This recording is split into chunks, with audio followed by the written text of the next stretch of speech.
Hello, welcome to Nomad's Tactical. I'm Dennis Weimer, your host, owner, and director of training. This is part of our Knowledge is Power series. Today we're going to talk about bullet speed, supersonic versus subsonic. Now we're going to show some gel block tests, but we're not worried about wound cavities or hollow points or how much they open, just speed is all we're concerned about. So this is a video that I found online, produced by Wilson Combat using some Lehigh Defense bullets. So what I want to show you is the bullet is going to enter from the left side of the gel block here. We can see it enter and we see it passing through. So all the way through the second gel block, we can actually see the bullet exit. Right here, the bullet's coming out. Okay. Well, if we look at what happens to these gel blocks as that bullet passes through. Now, as the bullet enters this first gel block, it's going supersonic or above the speed of sound. It slows down when it enters gel block number 2. It goes all the way through, but it's going subsonic or below the speed of sound. Now, where this is important is we look at what happens to these two different gel blocks. Now, any hole in the body that God didn't put there is not a good one to have. So, this is bad passing through.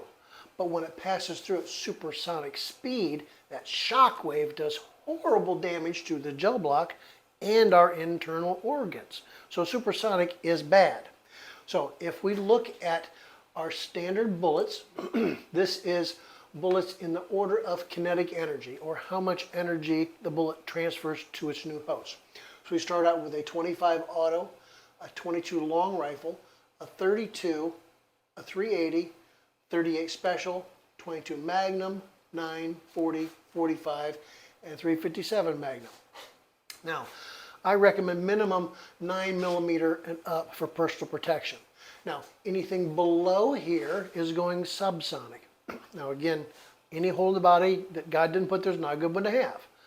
But when we have the speed, we have the supersonic, that's what we need to have for personal protection. Now, using these are fine for practicing and working on your malfunctions and getting used to your gun. But think of sitting at an intersection in your vehicle and a motorcycle T-bones you at 100 miles an hour. It's going to hurt, could do some damage, right? Same intersection, same vehicle. A Ford F-250 T-bones you at 50 miles an hour, half the speed. Which one's going to do more damage? The Ford F-250. Why? It's got more weight. So we need weight to carry through and do damage.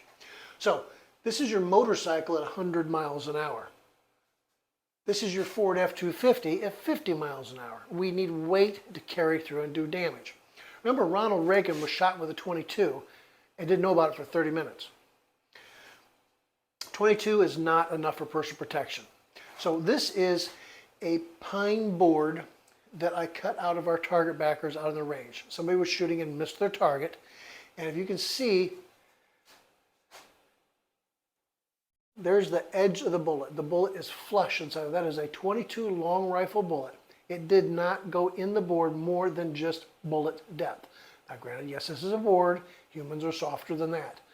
But this means layers of clothing like a heavy winter coat or a Carhartt jacket is going to significantly slow down a bullet to where it's not going to hurt the person. If you're shooting somebody because they're trying to hurt you or harm you or kill you, you're shooting them to make them stop. And poking them with a little bullet is going to piss them off. You need them bleeding out both sides. So I recommend minimum 9mm for personal protection. So you say, well, why is this .22 Magnum here in the middle? Well, this is your motorcycle at 200 miles an hour. It makes up for its lack in weight by going twice as fast. So a 380 can be significantly slowed down by a Carhartt jacket. Enough so that it will not break the rib cage. A 38 Special is a little bit heavier, but really going about the same speed. It does not have enough knockdown power. Problem with a revolver, other than the trigger pull on a revolver, is that you're limited to 5 or 6 shots. What if it's a 6 or 7 shot gunfight? You need more bullets. The bad guys are going to have semi-autos. They're going to have more bullets than you.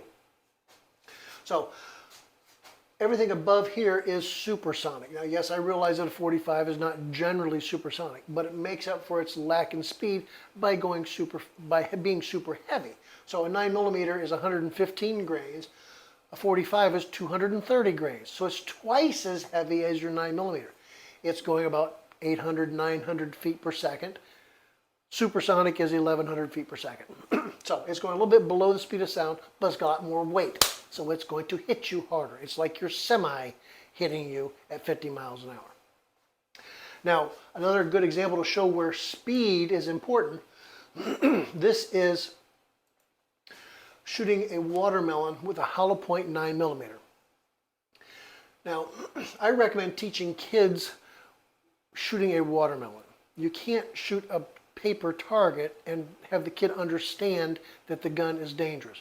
Yes, it makes a lot of noise, it kicks and pokes a hole in the paper.